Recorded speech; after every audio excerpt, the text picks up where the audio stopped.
Great. Hi, Darcy. Can you hear me okay?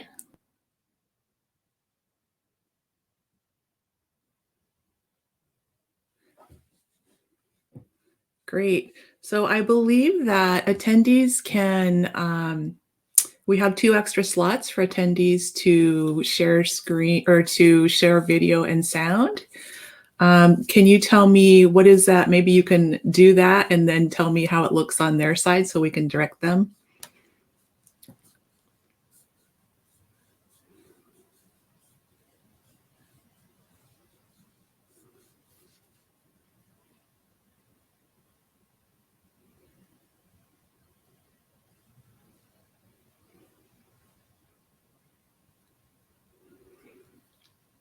Okay.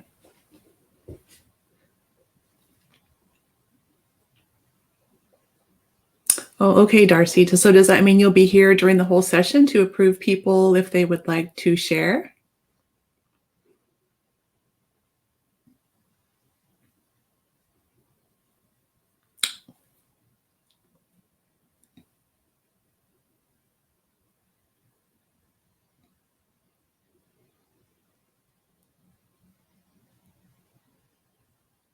Okay. Okay, thanks. Thanks, Darcy. Maybe we won't give it a try then if it's a little clunky. Thanks, though.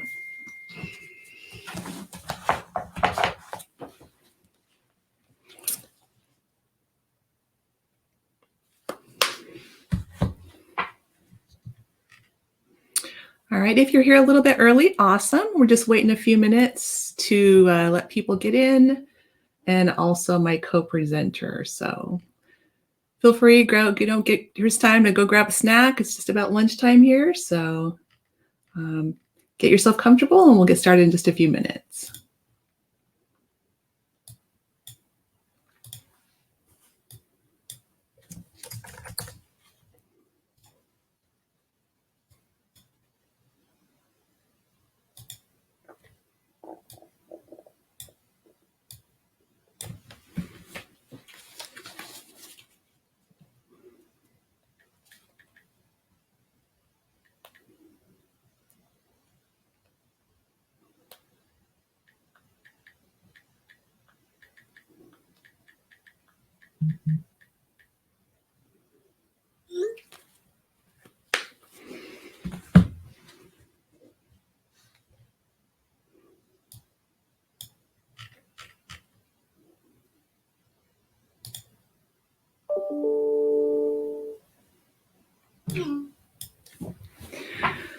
All right, looks like we've got some people here. Awesome. Welcome. Super happy you're here. I do have a co-presenter for this session, and it looks like she's having a little trouble logging in. So hopefully she'll be able to jump in here in the next few minutes. And if not, then, we'll work along together and hopefully she can jump in. Get started in about 2 minutes. So in the meantime, feel free to run in and grab yourself a drink or a snack, get yourself comfortable. And we'll get started in about 2 minutes.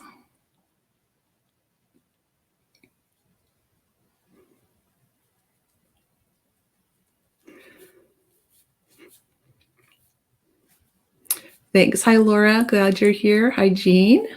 Glad that you're here. Hi, Tessa. And we'll do like official introductions in a minute, but I'm really missing seeing people's faces here, even just your squares. So thanks a lot, people, letting me know you're out there. Hi, Michael. Glad you're here. Thank you. A little disconcerting just talking to my own screen. So thanks, everyone.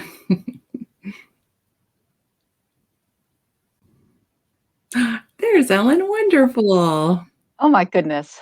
Hi, Mallory. Good afternoon. I guess in 1 minute it will be. Glad you're in, Ellen. Thank you. Getting some water. Yep, please do. Hi, Rachel. Maureen, hi. Hi, Mary. This is great. Yes, good afternoon in 60 seconds. Love it. Anna, good afternoon from Bellingham. Hello. I have seen quite a few Bellingham teachers in some of the sessions that I have done. So hello, glad to see you. Well, I can't see you, but glad to know you're here. All right, Ellen, looks like we have a great group of people here. People are already just saying hi. So Ellen and I are both really excited to be here to talk to you today. Awesome. All right, well, it is noon. And we have a lot of things that we are really excited to do with you in the time we have. So we'll go ahead and get started. So this session is about how can we think about equity through providing access to STEM learning for all of our students, especially those in elementary. Actually, I have a little introduction screen in a moment. Let's just start by kind of connecting and thinking together. We're going to use a scale of sheep to share how you're feeling today. So choose a number that expresses how you're feeling right now, and then just give a little reason for why you are feeling that number right now. And Ellen and I will think of one ourselves as well, which we will share. 1 through 9. Tired but happy. I love that one. I think that's often how teachers feel at the end of the day. Tired but happy. Content. Ooh, Carrie got inspiration from some sessions, it sounds like. That's awesome. Michael is ready to go. Love it. 9, happy to be here today, Ellen. Good, good, good. Quiet and happy. Look, Angel's happy because she just did creative journaling. Awesome. We got a 1. Hopefully we'll maybe become a 2 maybe by the end of this session. Got some 9s. Excited. Awesome. Kathleen's excited about her yard work. Yes. I don't know. It might be. I know it's going to be pretty hot down here, so hopefully you have a little better weather there. Wonderful. Greg, yep, great reason to be happy. You just finished your lunch, as did I. Awesome. Ellen, we have such a great responsive group. I am really excited for this session. I can tell that we are going to have some great chat discussions and Jamboard discussions. Thank you so much, everybody. All right. So we should introduce ourselves. Ellen, I never got to get you in here on my slide, so I'll just let you introduce yourself.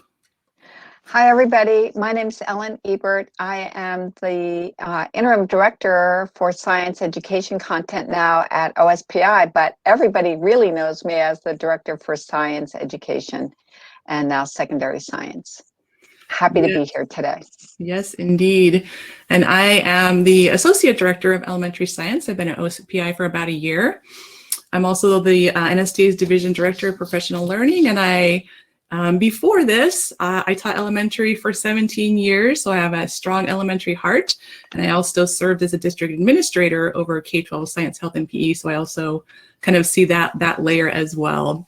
I just have to say I am noticing that Crystal is thinking about that, not thinking that it's almost audience avoidance feeling. We all get that. We all get that for sure. Even if we're not in a building, we get that. Kimberly and I just talked the other day about how we feel when we see school buses at this time of the year trying to find their routes and get situated with the schools that they're going to be serving.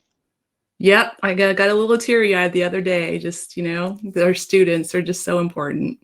So I am super excited that lots of you have already been saying hi and telling how you're feeling.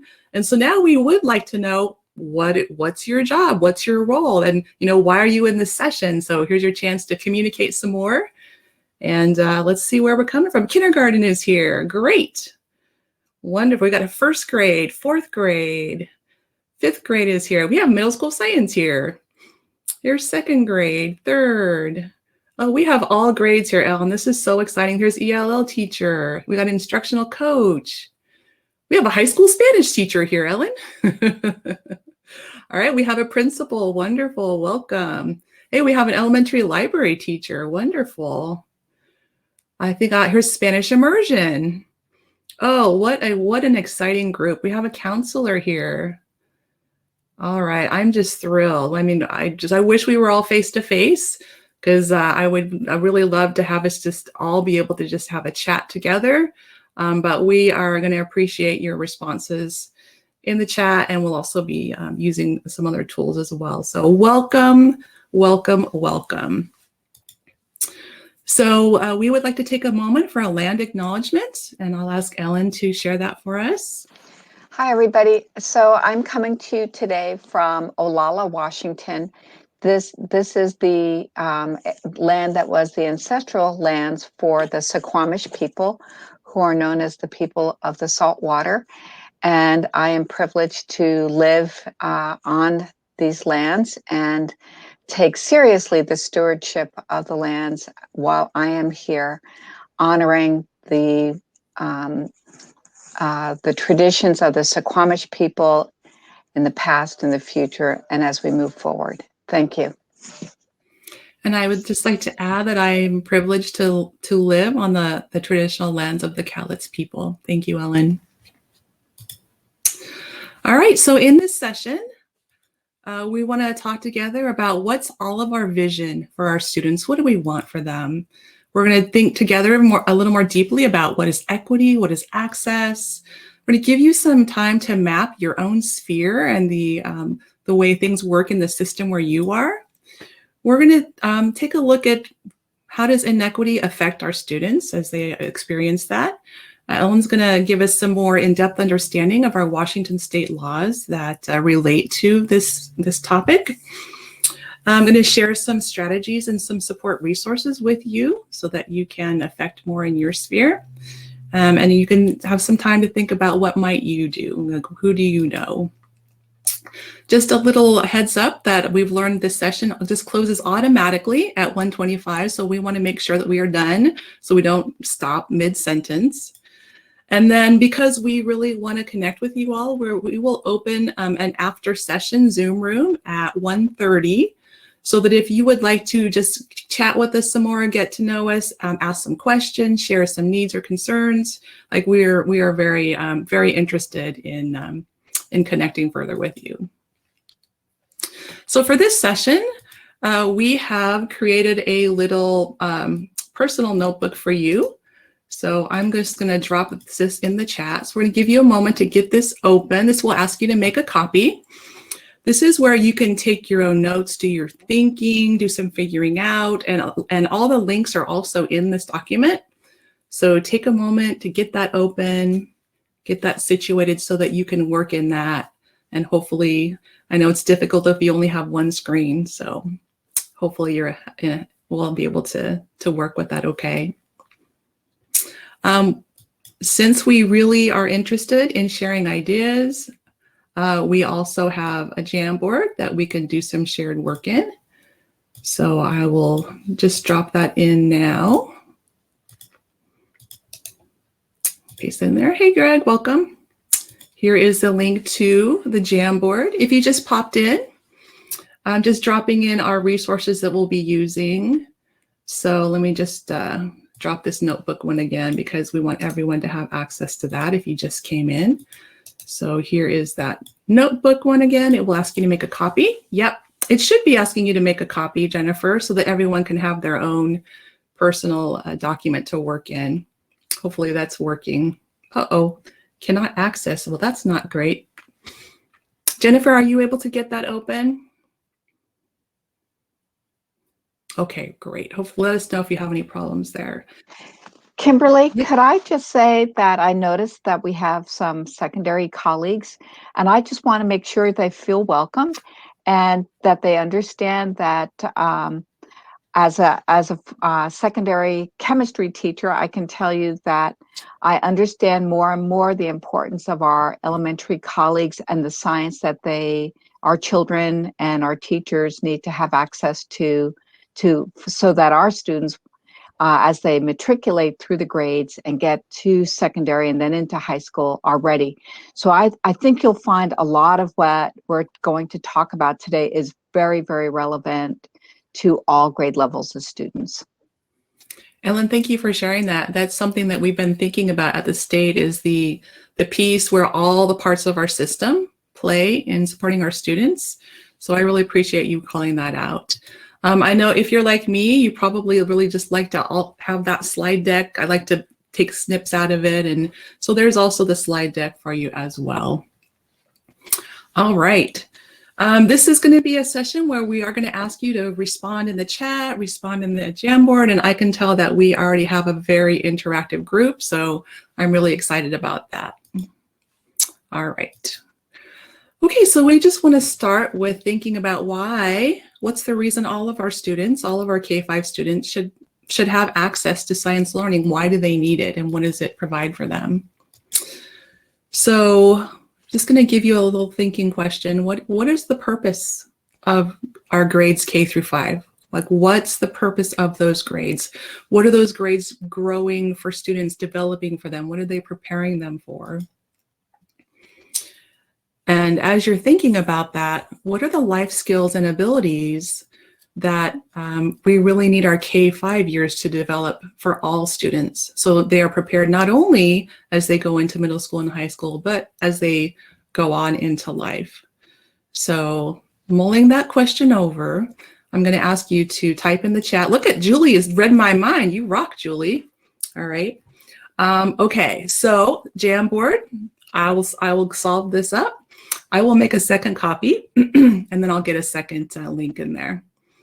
We didn't anticipate so many people, so this is wonderful. It's a perfect problem to have, right? And while you're solving problems, have you advanced your screen?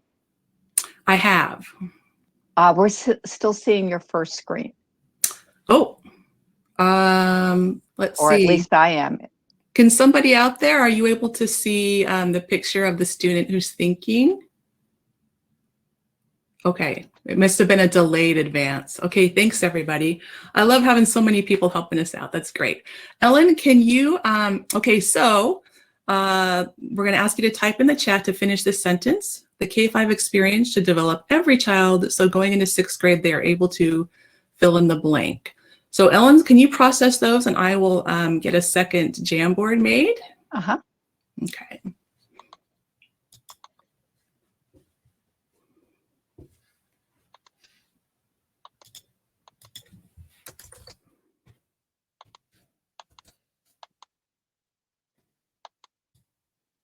All right.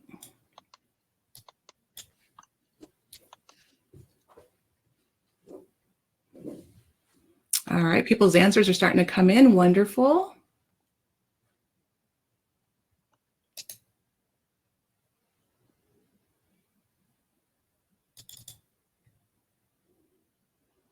right, Ellen, can you call out some of the ideas you're seeing while I'm getting this copy made here? Well, I hate to say this, but it's not refreshing on my computer, and I think that's something on my side. All right. So my apologies.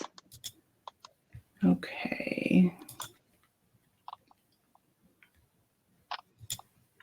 I can see over in the chat that we have some ideas around using strategies to solve problems, to help children grow and excel as they are learning, learn how they learn best. I like how Mary said to learn basic skills like how to do school, build their confidence, ask questions.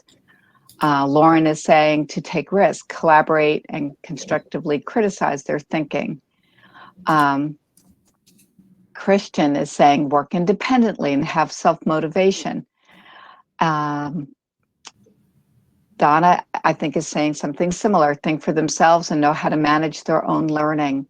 This is actually a theme that's resonating across the world as we come back from pandemic absence, is this call among educators worldwide for students to be able to be independent and make decisions about their learning. And Jennifer is saying students should be able to ask questions proficiently. Angel is saying collaborate with others and problem solve. These are amazing answers, Ellen. Yep. Yep. I want to know all of these children who can do these things. I mean, this is what we need, right, to be prepared for life. These are amazing answers. Thank you, everyone, so much. All right, so remember these answers that you're seeing, because we are going to keep thinking about them. Kathy, I love this, that they're confident in their abilities to read, write, think, speak, create, problem solve, know they have support resources, ask for help, know they're valued. Oh, I mean, I wish we could save the chat, because these are incredibly important answers. Thank you, everyone, so much. I like this. Look, manage their emotions and express their needs. Absolutely.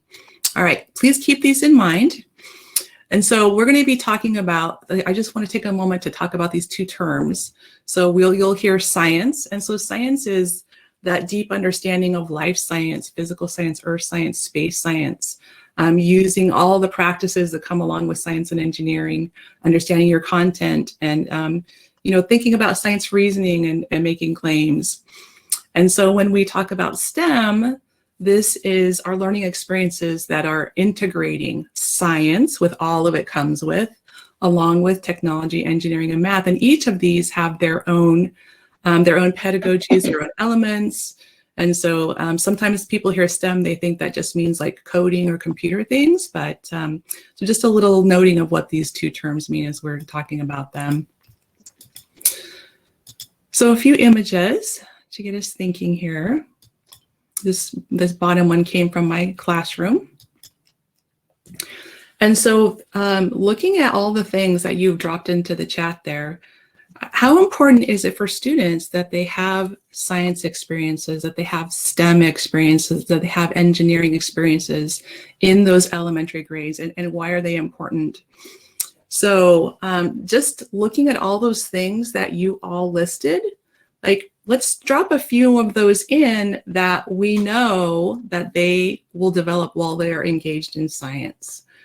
So let's take a moment, drop a few in, those key ones. I've learned the typing in the chat wait time. Perseverance, yes. If you are engineering, perseverance and creativity, like social skills, collaboration, problem solving. Yes, problem-solving skills, absolutely. Being able to plan and design and refine, yes, resilience. Betsy says higher level thinking, absolutely. Gregory, design thinking. Yes, a variety of ideas, not just thinking my own way, but understanding what other people think. Collaboration with peers, growth mindset. Oh my goodness, these are just all my favorite words, Ellen. More than one way to do things. Oh yes. Yes, that kinetic, the way we learn kinetically by doing things, right? Absolutely. Thank you, everyone. So, I mean, having taught elementary for all those years, those were my goals for my students. And I taught fifth grade a lot. And so I wanted to send them on to the middle school, taking those skills and those learnings with them. Thank you, everyone. All right, so I thought we would take a moment to just think a little deeper into this. And so I have a science phenomenon for you all to experience with me. So put on your hat as a student, be an elementary student. You're all my 5th grade students for the next couple minutes. And so I'll have you share some thinking in the chat. So I have here for you a cup of water. It's just water, right? And then I have a index card. And so I'm going to flip over. I put the card on top, and then when I let go, this is the result. So take a moment to type in the chat. What do you observe? So what do you observe? Drop in a few observations. Put that down. Paper did not fall. Away. Anti-gravity. Bob, the more I noticed the glass was half filled. Rebecca noticed there seemed to be a seal. Someone's thinking, what? Water tension? The card stayed on the cup. Water did not leak out. The air, someone says the air and water were moving. Oh, interesting. I hear that word again. There's a seal there. All right, there's some observations. The air moved to the other side of the cup. It's interesting, Christian. So there's some observations. We can make a lot more observations. Now, what are you wondering? What are we wondering about? What do we wonder? This is just the best group to work with, Ellen. Is the index card getting wet? And maybe what happens, right? If it is, how is it doing that? Why did it not fall off? How did it seal? How much air pressure is there? How do we prevent a spill? Well, I did have a bin underneath, which you did not see, just in case. Oh, how long does it stay there? How will we get the cup back over? Oh, so many wonderful questions. Oh, what's the temperature on the inside and the outside? Is it magic, Christy? Oh, these are such wonderful questions. All right, so we made some observations. We got great questions out here. Now, see, Sherry is already getting at my next question. All right. So having observed and asked questions and wonderings, what are the kinds of things that we would have to do as a class to try and figure this out, right? So Sherry's wondering, does the amount of water matter?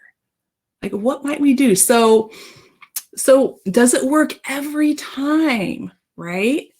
Yeah. So Linnea says we would try it ourselves. So we would all have containers and like liquids. Does it work with other liquids? Rebecca would try some different liquids, right? Julie's going to try some different containers to see if it affects things, right? Different paper. Maybe we don't use this this index card, right? So this I'm connecting to your ideas earlier about creativity, right? Perseverance. Terex wants to test the temperature, okay? So this would not be an experience where I'm going to demonstrate and I'm just going to tell you the answer, right? We are going to figure this out ourselves through all these things that you are suggesting, right? And I would layer in that we're also probably going to do some informational reading, right? We might be looking at some other videos. We might be reaching out and communicating with other people. So lots of things we're going to engage with this. By the way, yes, I would suggest you all try this at home after you get off this session. Go and try those things that you're asking and start figuring it out. So so let's take a second to look at the standards here. So this is an activity that goes along with this 5th grade standard. Develop a model to describe that matter is made of particles too small to be seen. So as students are engaging in all of these things you suggested, right? The goal is that at the end they can draw and label and explain a model that can help explain what's happening here. And so they'll get to the idea that that there's matter that we can't see. It's too small. The particles are too small, but we can see its effect on things by things we can see with our eyes. And they're going to be using this lens of thinking about scale, about proportion, about quantity. Right? As we get older, we start thinking more about the world of things that we can't see with our eyes. So this is just one of the 5th grade standards. And you can be thinking about all of those life skills that you mentioned that students would need to apply here. Here's some 1st grade standards. Right, we're asking 1st graders to plan and conduct investigations collaboratively to come up with some evidence about sound, right? And so again, they're not given the investigations, they're going to help plan and conduct them. And 1st graders are going to use tools and materials to design and build devices that can communicate over a distance. So they're going to be engineering all of those life skills that you all listed in the chat. Here's a couple more 5th grade standards. Now, describe and graph amounts. So now we're pulling in those math skills, that math quantitative thinking, percentages of water, about like where's water on Earth and what kind of water is it?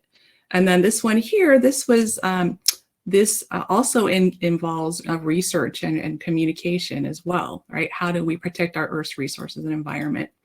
Here's a few 3rd grade standards. There are 3rd grade standards to construct an argument with evidence.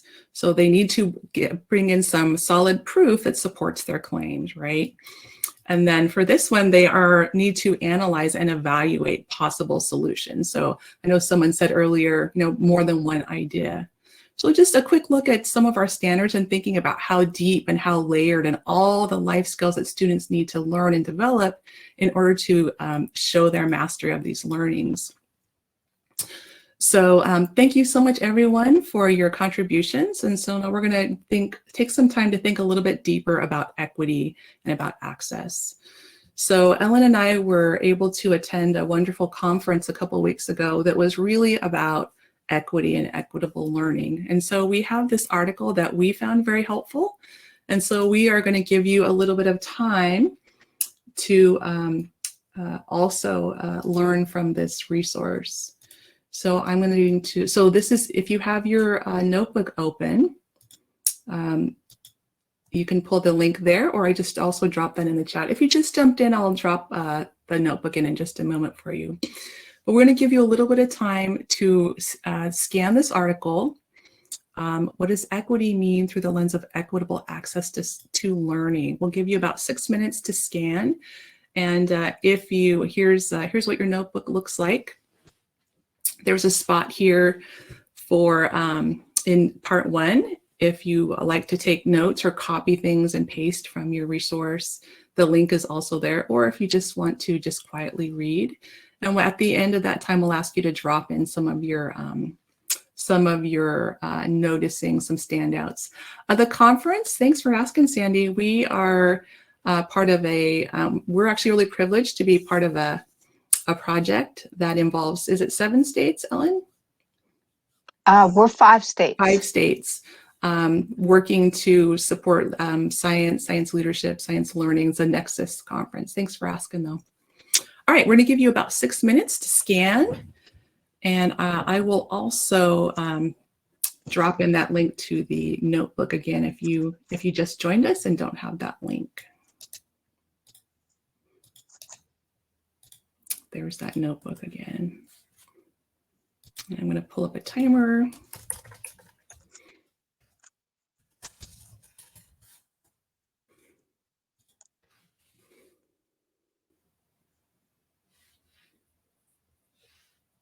This is Classroom Screen, which is a lovely free resource. I'm going to just put up a timer and I'm going to set for 6 minutes. Maybe I'll set it for 5 and see if that's enough. Okay.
Have about 2 minutes.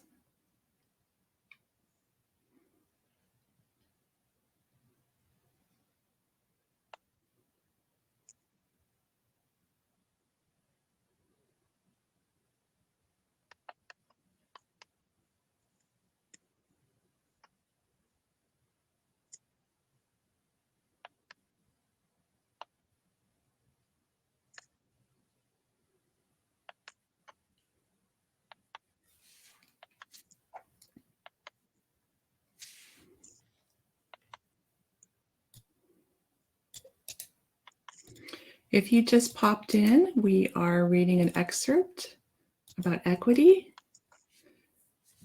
So there's the link to that. And also, if you just popped in, I'll just drop the your notebook that has all of the links and also a think space for yourself for this session. Nice to see so many people here. All right, start to kind of wrap up. Our time's almost up there. And if you're ready, we would love to see the ideas, thoughts, points that stood out to you. Ellen, are you able to see the chat? Would you like to moderate this part? Sure. So Greg, I just want to start with Gregory. I can't access the link via mobile phone. Is it possible to place the excerpt in the chat? So I don't know about that, Kimberly. That seems kind of complicated. But Lori says PDF. But Greg, if you have the, if you're able to access the notebook, then I would suggest go back to this at another time on a device that will open it. It's a short article, but really used. I had a lot of takeaways from it.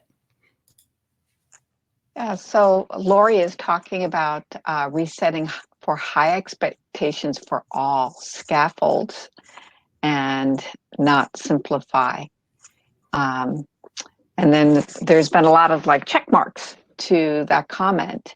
And Tariq also is saying scaffolding for students and providing rigorous instruction.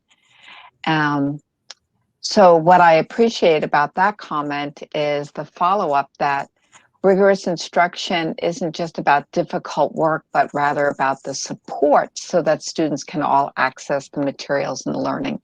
Thank you. I really appreciate that. And Melissa, biggest takeaway, simplify, scaffold, don't simplify. And I think that that's a common theme that's resonating for everybody. Mm-hmm. And building relationships.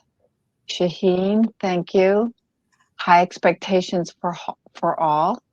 And then the supports for teachers, right? Teachers need to have support to make all of this magic work. And then I'm just looking at the last comment that just came in from Christian. Article is very relevant.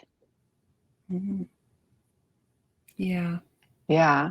Great. So she's got a point. We all just need to pause and read that comment.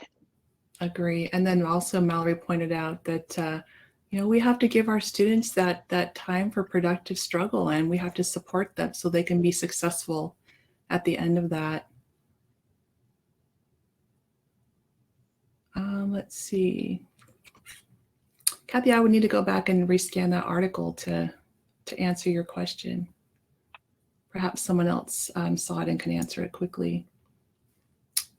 I can't tell you how much I appreciate your comments, everyone. I share, when I read this article, I had these similar takeaways that, scaffold, don't simplify. And my lens was kind of more strongly on giving students access to having science learning, but this idea that it's not only that, it's that their access should be to rigorous, culturally responsive learning. So thank you so much, everyone. Thank you, Jennifer. I appreciate it. If you find this intriguing, this is an excerpt from a larger report. And so I'm going to drop that in the chat for you. This is from Carnegie. Thank you. Yes, basically high expectations. Yes. So there's the link to the larger report if you would like to dig more into this. Thank you, everyone. All right. So this is another piece that that Ellen and I were able to learn more about in our conference. And so we would like to give you the opportunity to do some thinking around this as well. It appears to be a simple image, but we found many layers to think about in this. Thank you, Rebecca. So how would you interpret this image if you're thinking about it through the lens of access to science and STEM learning, student access? So I created a second Jamboard. I am super excited that we have enough people here that we need a second Jamboard. That's wonderful. So I'm going to drop both links into the chat here. Let's see here. Oh, that didn't work at all well. Let me try that again. Doesn't work if they are completely blobbed together. All right, so there's one Jamboard link. And if that one is full, we're good, because now here is a second Jamboard. All right, there we are. Okay, so if Jamboard is a new tool for you, I'm gonna go on to slide 2. So I have inserted the same image there. And so on the left, there's a little square that looks like a Post-it note. If you click on that, then this appears. And so you can just type on it and then click Save. And strangely, it always goes to the same place. So you're going to want to grab it and drag it to the area that you are commenting on. So everybody should have access to add, to edit. So I'm going to give you a few minutes just to drop any thoughts you have about any part of these images, the elements, the people, whatever. I will delete this so it's out of people's way. All right. If this one is full, then there is that second link here. All right, great. We have people on both Jamboards, so I'm going to give you some time to drop your thinking in, and then we'll process it in just a few minutes.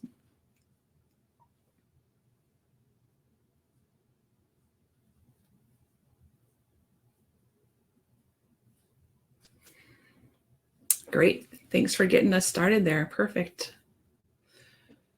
Let's see. Equality means we have the same opportunities and the same resources to reach the goal.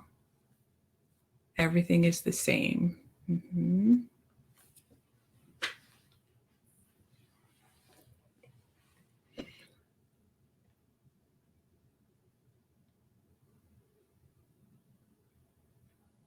Yeah, maybe just drag it to that section where you're thinking about. Let's peek in on this one as well. If you're in the second Jamboard, you probably would be helpful to start on slide 2, just so it's on with the image. It makes it a little easier to see it.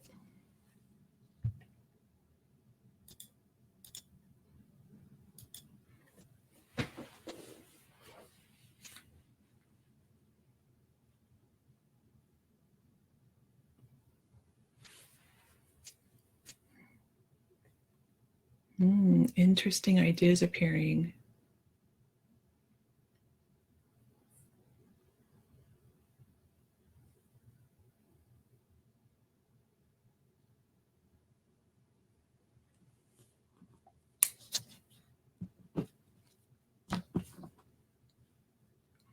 All right, shall we start processing some of these, Ellen? What do you see that's calling out to you, Ellen? Are you able to see the Jamboard? Okay. Yeah, I just got hung up on the one about liberation because that's been one of the 4 images that we all have struggled with. So 2 comments: liberation, the aha, big light bulb moment for students, and liberation to see clearly and have full access to the whole picture. I love that. Listen to this one. We need to meet the students where they are while presenting them opportunities to grow and stretch in rigorous learning. When we help students realize their potential and obtain empowerment, they become liberated in their own education. Isn't that just so powerful? Your ideas are so interesting, everyone. Yeah, thank you. I'm really grateful for these comments. Yes, you're all helping to also teach us as well through, right? That's why it's so we all know that's why it's better to learn together, because we all push each other's thinking and help each other learn.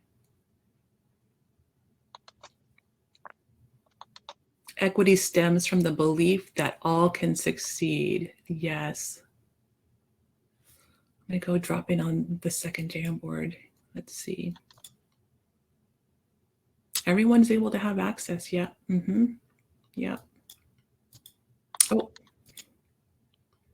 yeah. Every student is able to have success in equity.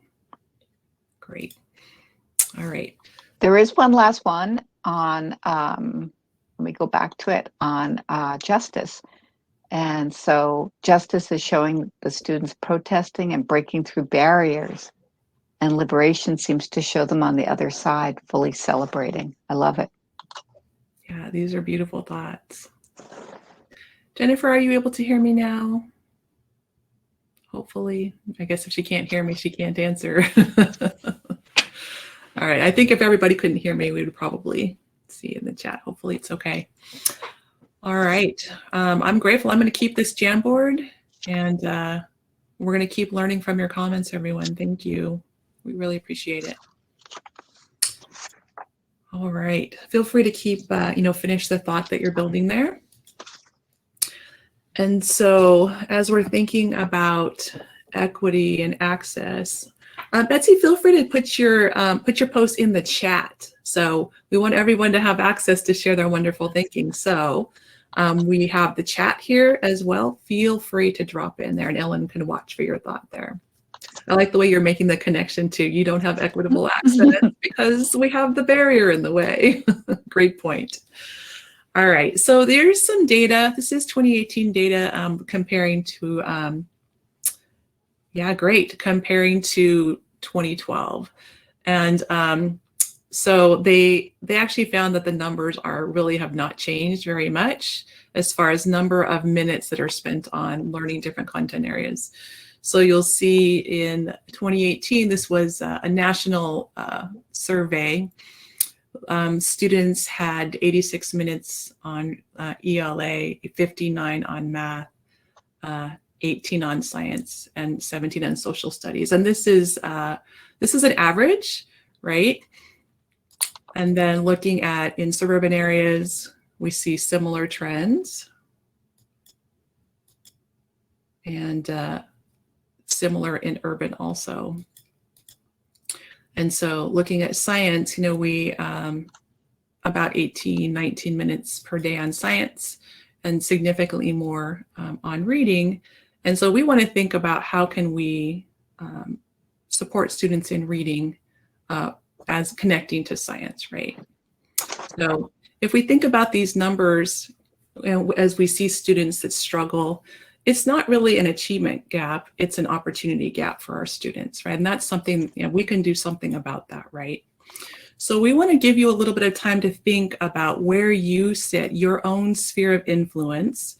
So this is in your notebook, and if you are having trouble accessing that, just grab a piece of paper, right? Or open a document that you have access to. And just think for a minute. And I've done this exercise, I found it very helpful. Yeah, great point, Rebecca. That is definitely one of the pieces for sure, right? What are the things that support where you are, students having access? What policies support it or get in the way? What practices where you are support access or get in the way of access? What people are supporting access or perhaps they're standing in the way? And also you might want to maybe think about who are the students that do have access and who are the student groups that don't. It just helps to map it for yourself so you can see it a little better. Yeah, good question, Gregory. So that is part number 2 in the notebook.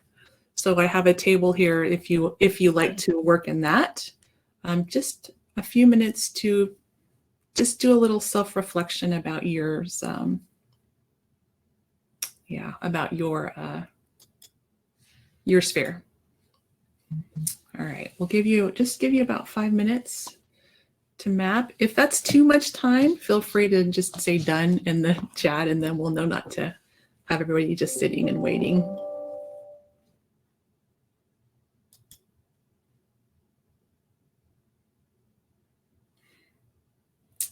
Set my timer.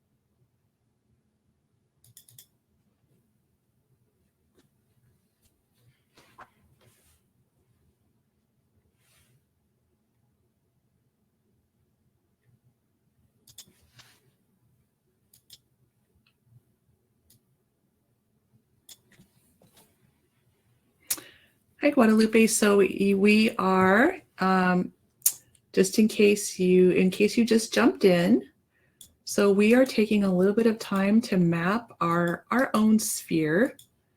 If you don't have the notebook, then here is that link. This is part 2 in the notebook. A little bit of time for you to think about where you sit. And this, we know this will be completely personalized. Great, personalized depending on where you're at, right? We have different policies, practices, and people in different districts, different schools around our state. And we have different student groups that have different levels of access. So sometimes it's helpful to take a moment to kind of just lay out, you know, how do things work right where I sit.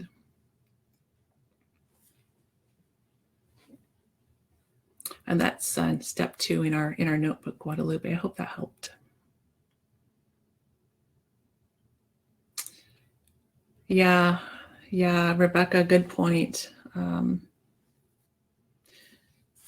that's why, you know, we're hoping to think about ELA and science partnership, right? Yeah. Beautiful. Kimberly, yes, we're thinking the same.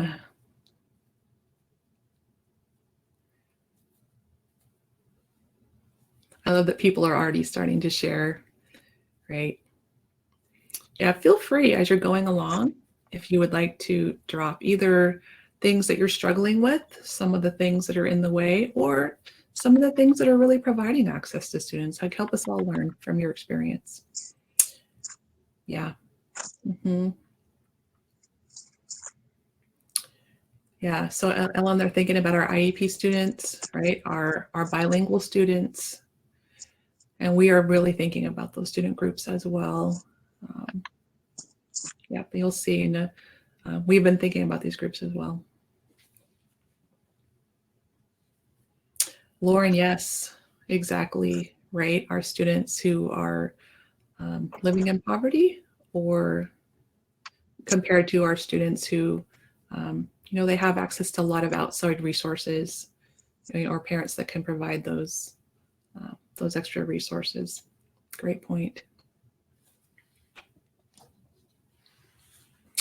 All right, let me see how we're doing on time. Take about 1 more minute.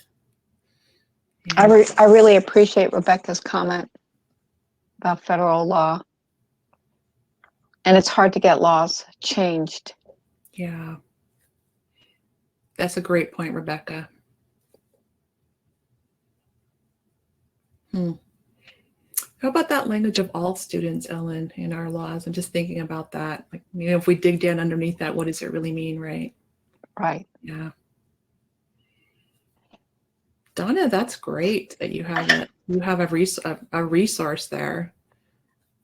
Yeah. And Kimberly, to go back to the all, when Washington was the lead state for the development of the NGSS, right? So when we were in that work, part of the leadership from Achieve was to create the 7 vignettes to go along with Appendix D.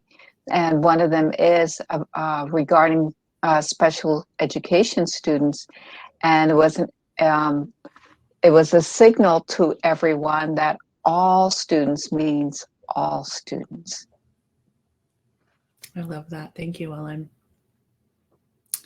All right, so start to wrap up. Feel free, if you have a point that you would like to share in the chat, feel free to do that. We just wanted to give you this time and space to think about where you sit, what do you see, and what's happening where you are. All right. Yep. Equitable services for all students. Thank you, Tarek. Yeah, exactly. Yeah, see, it's just a similar struggle, right? No matter what grade you teach, right? Mm-hmm. Mm-hmm. Good points appearing in the chat, Ellen. All right, thank you so much, everyone. Feel free to keep dropping in the chat. And so you're bringing some of these up, like what are the challenges? We've already been seeing them coming up in the chat already. So feel free to drop in some more. Core 24. Yeah. Mm-hmm. Yep. Let's look at Betsy's here. Oh, access only for high cap students. You know that, which increases the gap, right? Mm-hmm. Internet access. Mm-hmm. Yeah, I mean, these are all very, very real challenges, and we recognize them, everyone. Yeah. All right, so we're gonna layer a little bit on what you've been calling out. Yep, time. Oh, time, Crystal. You teach elementary, you know very well how difficult time is. So we have been thinking deeply about these things that you've been calling out.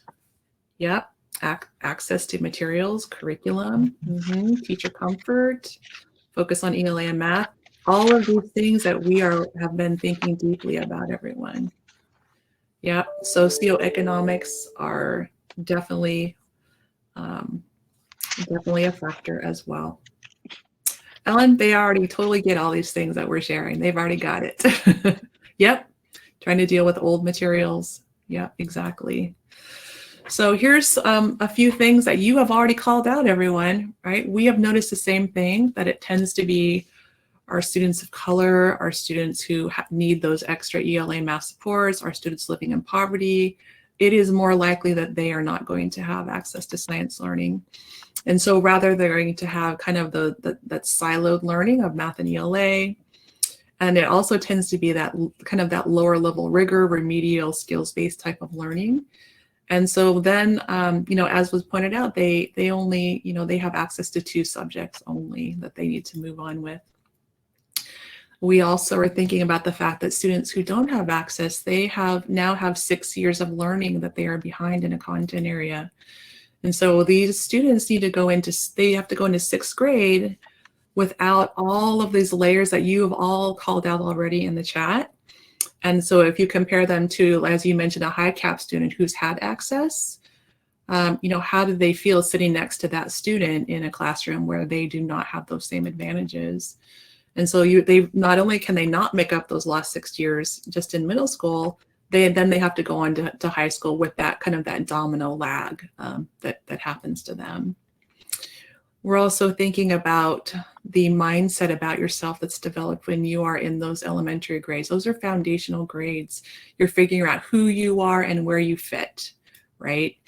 And so something that we are thinking about is that they're already having a lot of messaging, these student groups about, right, you don't belong in science, you don't belong in STEM, you're a girl, like what these messages are really abound. And so if they don't have that opportunity, they can't develop that mindset that I can do it. I'm a STEM person. I see myself as a scientist. I see myself as an engineer, to take that mindset into middle school, into high school, into life and careers, right? So, and it just also, it sends a message early on about who has the right to access and who doesn't have the right, because they have other barriers. And we're also thinking about the fact that these students don't have access to a well-rounded education. They don't have access to scientific literacy, right? They don't get to engage in critical thinking and problem solving. And we want them to grow up being able to be critical consumers of information. Like what we're living in now shows the need for that. And just, they don't have that ability to connect the pieces. And then if we also think about their futures, Washington we're a STEM state, and we have many, many high-paying, stable jobs that are related to STEM. And so we don't want to close doors early on to these jobs for students, because these students that don't have access are more likely to not have that mindset, not develop those skills, and they're just not prepared to compete for these jobs. So, as we think ahead, just the importance of these early years really stands. It's a little bit of data from Washington STEM. By 2030, they're estimating that 70% of our jobs in Washington will require an education beyond high school, and that 67% of those jobs will require some kind of STEM schools. So, how can we think now about the future for our students and help them be successful? All right, now Ellen is the expert on our Washington state laws. And I will say that as a teacher and also as a district administrator, I really was not aware that we have very specific state laws that talk about this. I literally had no idea. So it's been illuminating and really helpful for me to learn about them. And so Ellen will take you through these. These are also in your notebook in number 3. So if you wish to highlight some key points, as she calls them out, they're just there for you as well. So if you'd like to follow along, we have them broken down into slides, so they're a little more digestible. All right, Ellen. So one thing that I'll say before we get started is my screen did not advance. So I'm going to be telling you when I think I'm ready. Oh, all right. Okay, so I'm on the blue screen with the Okay. RCW 28A 150-210, Basic Education, the Goal of School Districts. And I will tell you that this law was first enacted in 1977, if you can imagine. And one thing that I can tell you is that it's been a law for 44 years. It has had a few revisions, things that have been added to it, or maybe some words that have been changed. But we hold really firmly to laws that have been enacted and around for a period of time. So going to the next slide. A basic education is an evolving program of instruction that is intended to provide students with the opportunity. And here we go. So remembering that this was 44 years ago, think about today, think about things that have transpired since we went into pandemic closure and, dealing with civil unrest across our country. So students should become responsible and respectful global citizens, be able to contribute to their economic well-being and that of their families and communities, explore and understand different perspectives, and enjoy productive and satisfying lives. And so as we go to the next slide, it continues to say that additionally, the state of Washington intends to provide a public school system that is able to evolve and adapt in order to better focus on strengthening the educational achievement of students. All students. All students, which includes high expectations. Where did we see that just a few minutes ago? And gives all students the opportunity to achieve personal and academic success. Going to the next slide. To these ends, the goals of each school district, with the involvement of parents and community members, shall be to provide opportunities for every student to develop the knowledge and skills to, and in the next slide, read with comprehension and write effectively, communicate successfully in a variety of ways and settings with a variety of audiences. And Kimberly, on the right-hand side, has given us the parallel NGSS science and engineering practices. Did you want to say anything about that? Yeah, I just noted that as we thought about the science and engineering practices that our students develop as we give them access, they 100% support the language of our Washington state laws. It's fascinating to map that. And then as we go to the next slide, students will know and apply the core concepts of principles of mathematics, social, physical, and life sciences, civics and history, geography, arts, and health and fitness. And did you want to comment about your sidebar there? Yeah, so this was an aha to me that in our basic education law, it says that all students should have the opportunity to develop skills in math, right? Social, physical, and life sciences, geography, health, and those are literally our science standards as well. It's exciting to see this, that we have this coherence, but we may not necessarily be aware of that. Moving to the next slide, students should be able to think analytically, logically, and creatively, and to integrate technology, literacy, and fluency, as well as different experiences and knowledge to form reasoned judgments and solve problems. That one there just almost gives me the chills when I think about things that have been evolving in our country and in our state over the last almost 2 years now. Yeah, I feel like this is literally the definition of science, right? And so going to the next slide, which is a breakdown of the common school curriculum, RCW 28A 230.020. All common schools shall give instruction in reading, handwriting, orthography, written and mental arithmetic, geography, the history of the United States, English grammar, physiology, and science with special reference to the environment. Now, this Common Core, common school curriculum was enacted in 1988, and you can see where some pieces are in the process of being evolved, and some pieces are, especially that last line, is a new addition, science with special reference to the environment. It situates our science and engineering standards within the environment. And WAC, we call these WACs, 392, 410, 115, addresses environmental education. And so pursuant to RCW, I'm not going to read that, instruction about conservation, natural resources, and the environment shall be provided at all grade levels in an interdisciplinary manner through science, the social studies, the humanities, and other appropriate areas, with an emphasis on solving the problems of human adaptation to the environment. So this is actually a very powerful piece to the law, and it was added, I want to say around 2007. Super important given that we have a changing environment, and we're asking teachers and students, well, parents are asking their children, what did you learn in school about this? What do you know? And teachers often feel like they aren't able to talk about environmental issues, and yet you can see here, there's a call to interdisciplinary learning.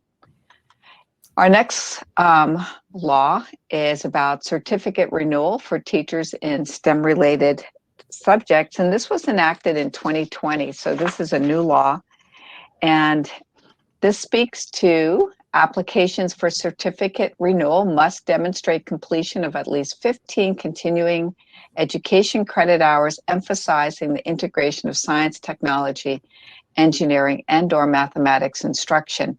This renewal requirement applies to teachers in the following areas: elementary education, early childhood education. So this is a pretty powerful one. This is what we know as the STEM clock hour. And you can see here that the law clearly tells us the what and the who.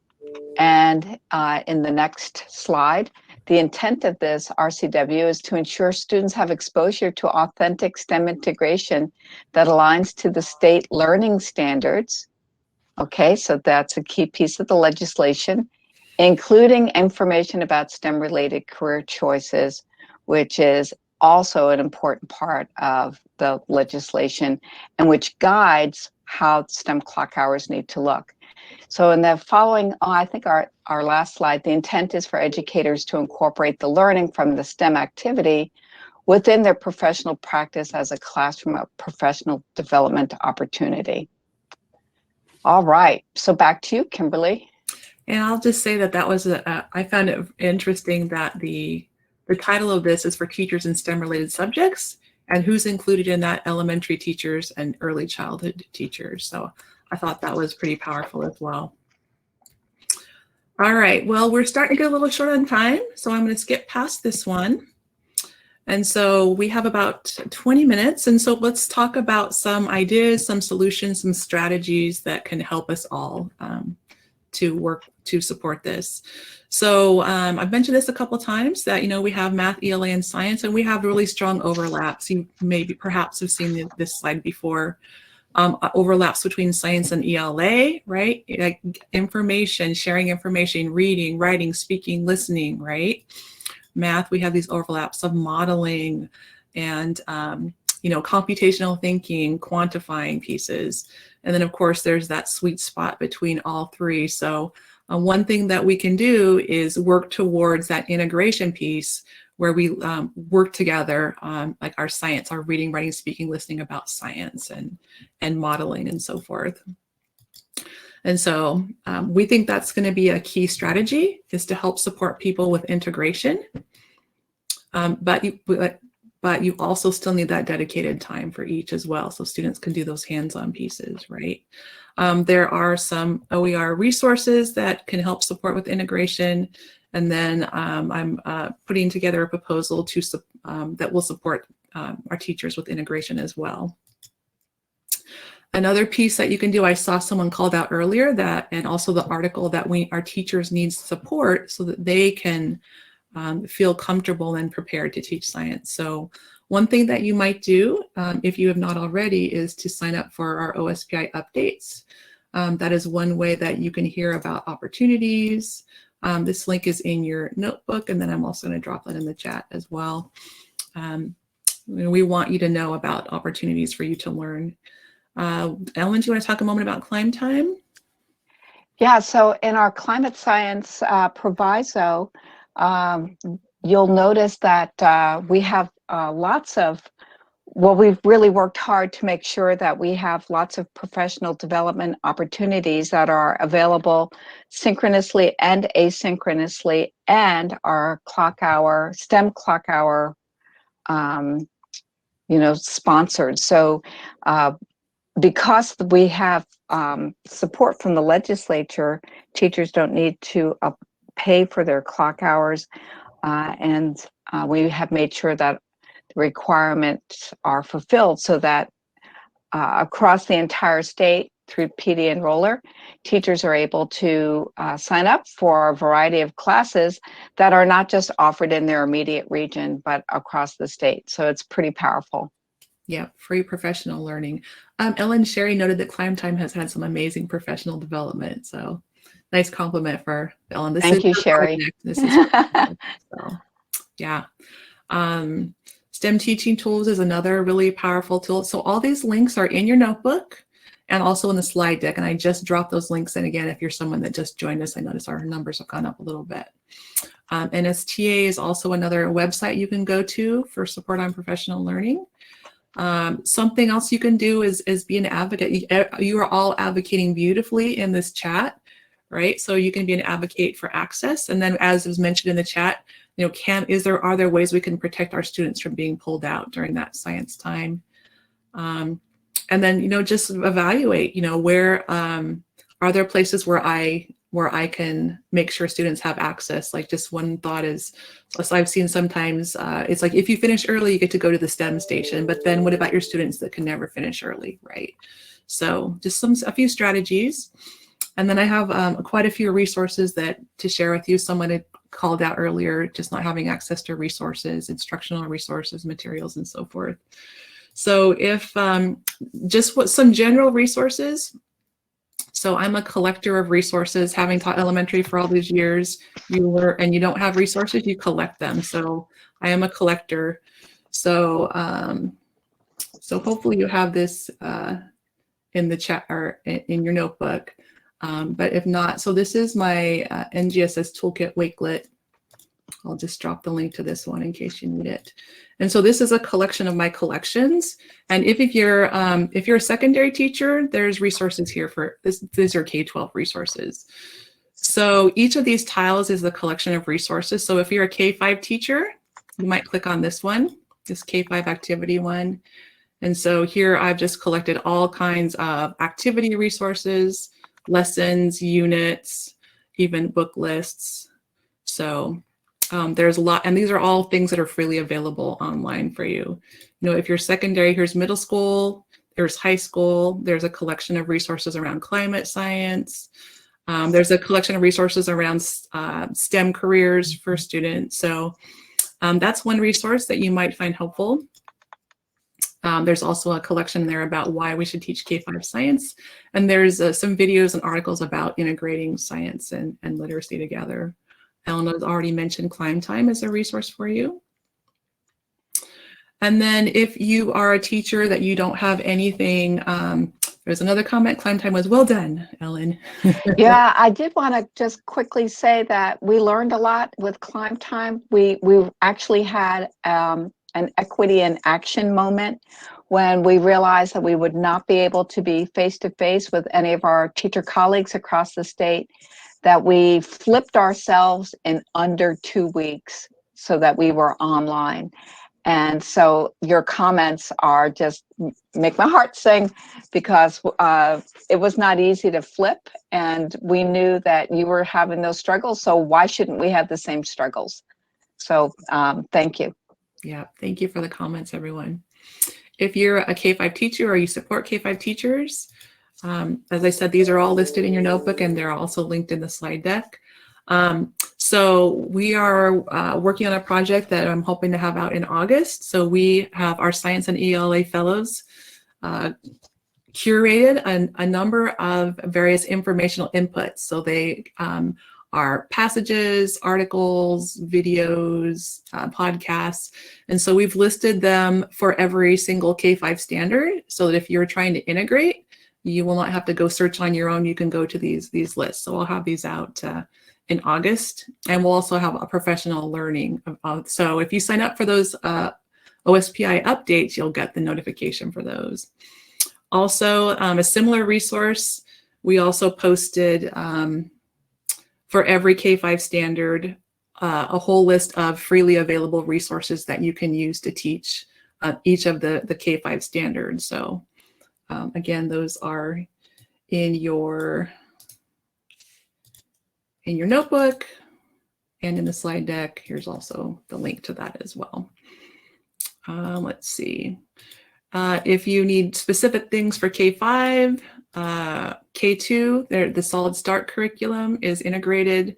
Learning in Places is a wonderful resource for K-2 for getting your students outside and making observations and making claims, learning with families. 3rd through 4th grade, Lucas Education Research has project-based and problem-based learning whole years of curriculum. 5th grade should be out soon. 5th grade has NYU SAIL, which is integrated in language as well.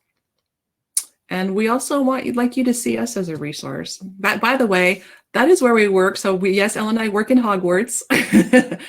Actually, I work at home this year, but soon I will be working in Hogwarts. So that's OSPI. So we want you to feel free to connect to us by email. Both of our emails are here, and then they're also in your notebook as well. You can sign up for OSPI updates. And if you would like to jump into this, so we are going to open up a Zoom at 1:30. So if you would like to follow up more, or just have some questions or ideas, or want to talk about some of these other resources, feel free to jump in to this after session Zoom. And we want to give you a little bit of time to self-process here. So this is the vision that Ellen and I are working around for our students, to provide for equitable access to learning and future opportunities. All elementary students in Washington State will consistently receive sufficient quality time engaged in coherent, high-quality science learning experiences aligned to our state-adopted standards, which are the next generation science standards, so that they can develop as confident, scientifically literate people and voters who can solve problems, make informed decisions, and successfully pursue the careers of their choice. So this is the vision. And so we're going to give you a little time to just do a little self-thinking. So in your notebook, we're down here on 6. So let's give you a little time to think about, what are your assets? Like, what are the resources and the materials that you have access to? And what are some of the places where you don't have access to what you need? Like, what else do you need? There's a little time for you to map. Who are the people in your sphere that can help you do this? Like, figure out, who can I talk to help me get the things that I need? And then if just a moment to perhaps set some goals for yourself, and even if you choose one thing that you can do. Ellen, will there be more Climate PD in the future? Yes. Oh, yes. Great question. Lots more exciting Glam Time coming. and we keep we're we're really blessed that the legislature has afforded us the opportunity to have the funding. There has been no funding for science education ever before in our state, so we are the first state in the country to have funding of this sort. And I can tell you, I think Kimberly would, I'm not bragging, but I think our projects for the coming year have a lot more innovation in them. And I'm just really proud of the work that is being done for our teachers and their students across the state. Hear, hear. All right, so, oh, I love it the way Julie is, are you listing assets here, Julie? I think so, yes, I love it. And so you'll see those in the, yes, thank you. So you'll see lists of those in the essential question units and resources units for every standard, because we definitely see those as assets. So a little think time, and then we'll be ready to wrap up. All right. And feel free, if you'd like to continue dropping things in the chat too. Again, we appreciate your helping us to learn more. Let's just take about maybe 3-4 minutes.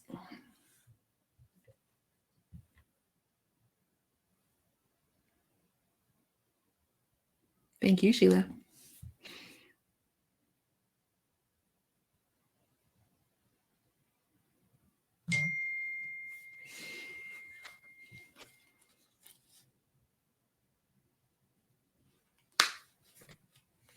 Thank you, Margarita.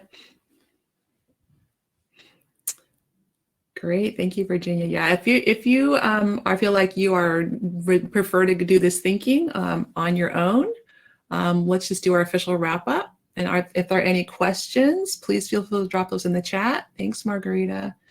Thank you, Kathleen. And we just want to know how much we appreciate you. You are the boots on the ground. You are the faces, face to face with our students. And so we just appreciate you so much, and we want you to know that we support you, and we would like to know what you need so that we can help you out if we can. All right, thank you. Thank you, Crystal. Thank you, Mary. Thank you, Rachel. Appreciate it. Thanks. You know, and as we come into August and some of you are going back to school, you know, we wish you the best start of the new school year, safely, productive with your students and their families, and everybody stay healthy. Yes, indeed. And I would layer on that science is a great soft landing for kids coming back, a great way to start pulling them back into this collaboration, right? That sharing, the observation, the cultural respect. So I would just layer on that perhaps consider using science as a great place to begin as kids come back. Rebecca, how beautiful. Thank you for that. Blessings of health and joy to everyone this fall, Ellen. Isn't that beautiful? Thank you, everyone. Beautiful. Thank you. Guadalupe, thank you for your participation. This has been an excellent session for Ellen and I as well. Like, we really appreciate your comments and your participation and helping us to learn and understand your needs. So thank you, everyone. We'll Thank give you 10 minutes. We'll open up that Zoom at 1:30 if people would like to do more. STEM Summer School. I love it. That's awesome, Rebecca. Yeah, thank you, Sherry. Thanks, Rebecca. Thanks, Julie. Yeah, I would like to see STEM Summer School every year, Ellen, right? I'll go. For everyone, right? I love that. Thank you for sharing. All right. Thank you, Mallory. We appreciate it. We appreciate you. All right, Kimberly. So if you can't get to the notebook, can you, Kimberly, send me an email? And I can, if anybody can't access anything, I can email it straight to you. Right? That's really easy for me to do. So I'll just put my email in the chat in case you didn't get it. Ellen, do you want to put yours in too in case anybody Yes. didn't get that as well? All right. There we go. Oh, here's Kimberly's right here. All right.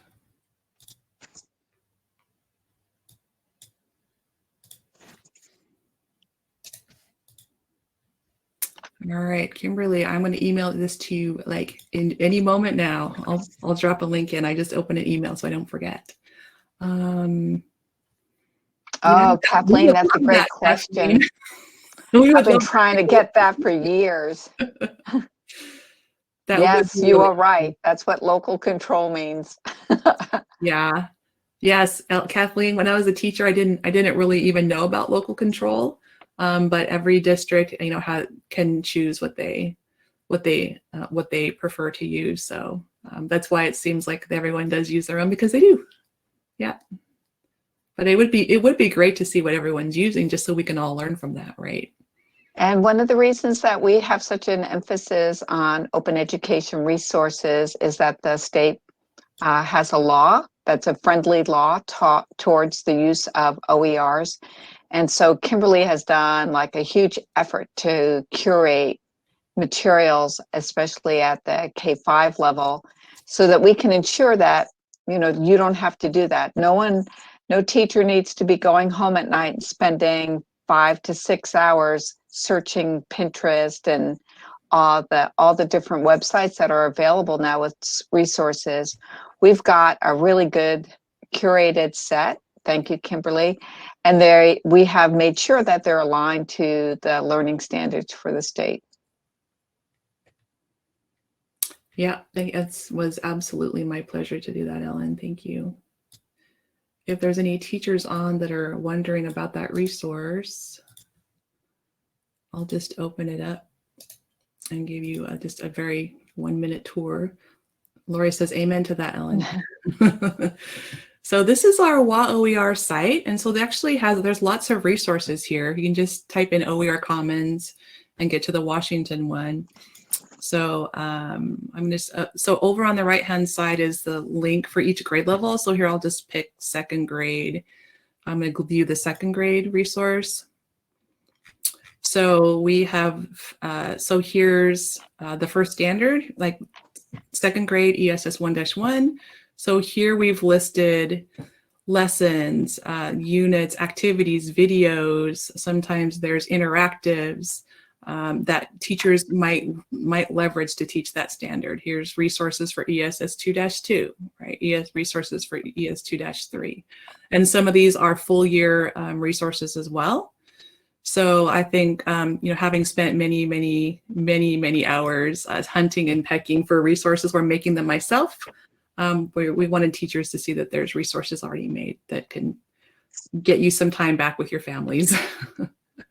So thanks, everyone. Feel free to drop in any questions. Feel free. So that is on the... So this is the Washington, it's the Washington OER Commons site. Let me just, let me drop in the link to the hub, huh? Because I think we might get tossed here in about 30 seconds. We are. All right. Well, we can, if we get tossed before I can drop it in, here's the Science Washington OER. Let me drop it really fast. And then we'll open up that Zoom room. Actually, we'll just open it right after this, and just in case. So there's lots of OER resources listed here as well. And you can sort by kind of general grade there as well. So yeah, thank you for asking, Virginia. Appreciate it. All right, everybody. Thank you. We appreciate you all, and we hope you have a wonderful year. Thanks, everyone. Thank you.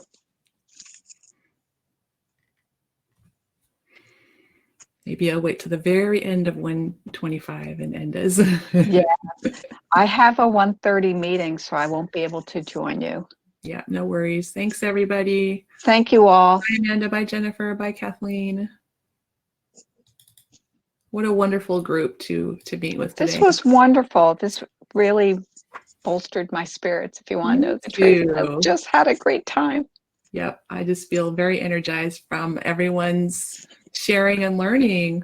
I wish we were all in a room together, that it was safe, so that then we could just even talk together more easily. Wouldn't that be wonderful? Thank you, John. Thank you, Crystal. We appreciate you all. All right, well, our time is up, so we will go ahead and pop out, but I will also pop into the Zoom room in case anybody would like to join us there. So have a good afternoon. Thank you, Ellen. Appreciate it. All right, see you at 2. All right. Bye, everybody.